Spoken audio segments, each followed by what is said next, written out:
Let's put all of our information together and go through a graph of a quadratic function. We're going to start with f of x equals x squared minus 3x plus 2. We want to know which direction this parabola opens. So we're going to look at the value of a in y equals ax squared plus bx plus c. Since we have a positive value out in front, we know that it opens up. Let's find the line or axis of symmetry and then the vertex next. The line of symmetry, remember, goes through x equals opposite b over 2a. Since b is negative 3, we'll have x equals positive 3 over 2 times a, which is 1. So our line of symmetry will be x equals 3 halves. Now we're going to use that line of symmetry to find the vertex. To find the vertex, we're going to substitute in 3 halves for the x coordinate into the original equation, x squared minus 3x plus 2. So y will equal 3 halves squared minus 3 times 3 halves plus 2. So we have to do 3 halves squared, so 3 times 3 is 9, 2 times 2 is 4, minus 3 over 1 times 3 over 2 will be 3 times 3, which is 9, 1 times 2, which is 2, and then plus 2. We need to add those fractions, so we'll get a common denominator. So we have 9/4 minus 18/4 plus 8/4. And then combine our values. 9/4 minus 18/4 is negative 9/4, plus 8/4 is negative 1/4. So the vertex will be at 3 halves, negative 1/4.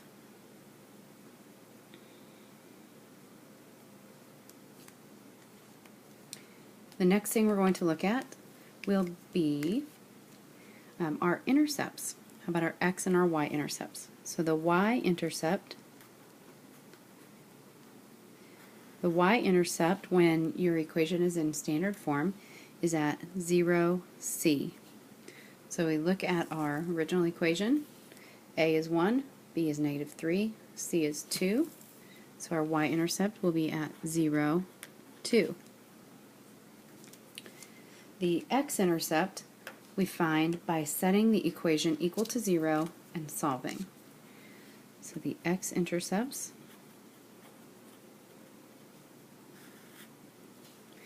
what we're going to do is set 0 equal to x squared minus 3x plus 2, and we're going to solve that equation.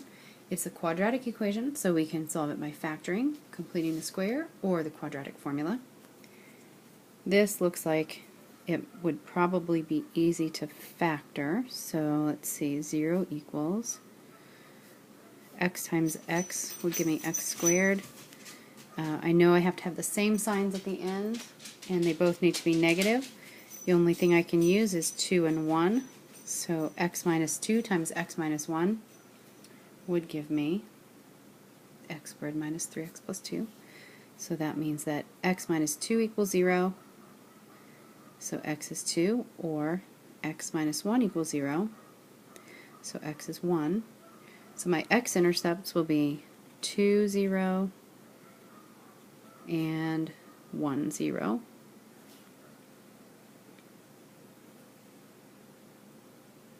Let's go ahead and get those on our graph and then see where to go from there. See, the x-intercepts are 2, 0, and 1, 0. Those are easy.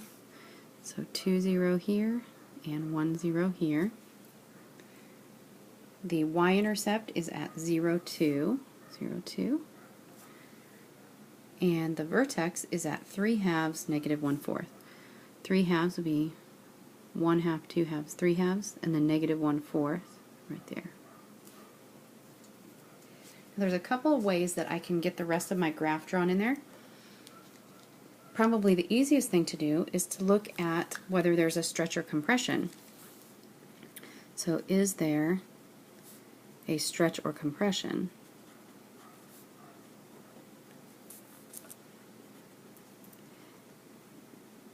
and that comes from the value of a.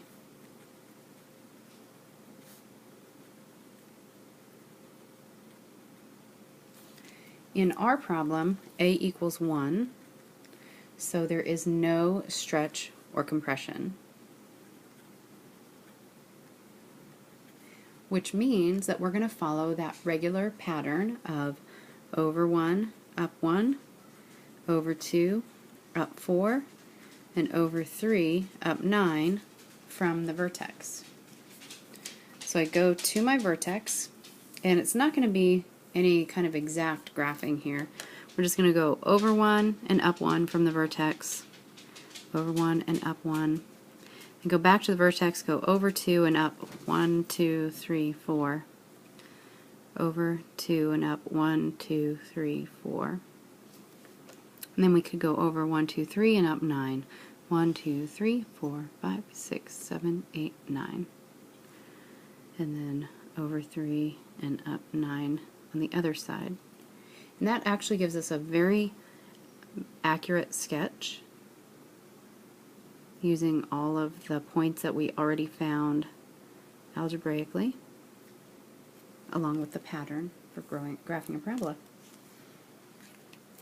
There are some other characteristics that we want to discuss about this parabola.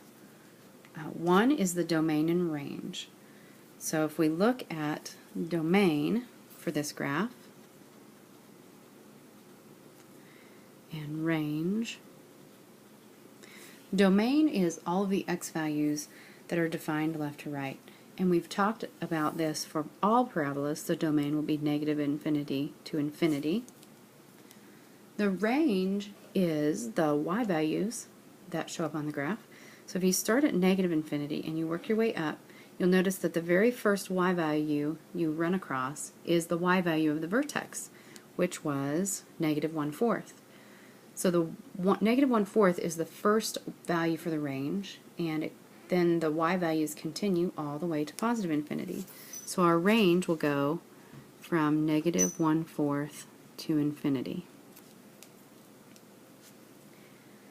The other characteristics that we want to look at are increasing, decreasing, and positive, negative. So we have increasing and decreasing. Now the increasing and decreasing has to do with where the parabola is going uphill and downhill. Increasing is uphill, decreasing is downhill. So we're always going to list those as we go left to right from negative infinity to positive infinity on the x-axis. So when I start at negative infinity, you can see that if I was on the parabola, I would be moving downhill all the way until this point right here, and then the parabola starts going uphill again. So from negative infinity to right here, which is at the vertex, the value is 3/2, the parabola is decreasing. And then at 3/2, the parabola starts increasing again as we move towards infinity. So it is decreasing from negative infinity to 3/2, and then it's increasing from 3/2 to positive infinity. The last thing we're going to talk about is positive and negative. Where is this graph positive? And where is this graph negative? Positive means above the x-axis. Negative is below the x-axis. If you look at the graph again real quick, above the x-axis is going to be practically the whole thing. It's above the x-axis from negative infinity up until this spot right there, and then it dips below for a second, and then it's positive again from this point all the way to the right. Where the graph is negative is just in this little section here in between the two x-intercepts. This x-intercept is 1 and this is 2. So our graph is negative all along the axis from negative, it's positive all from negative infinity up until the x value of 1. And then between 1 and 2, it's negative. And then from 2 to positive infinity, it's positive again. So it is positive from negative infinity to 1, and then it's negative from 1 to 2, and then it's positive again from 2 to infinity.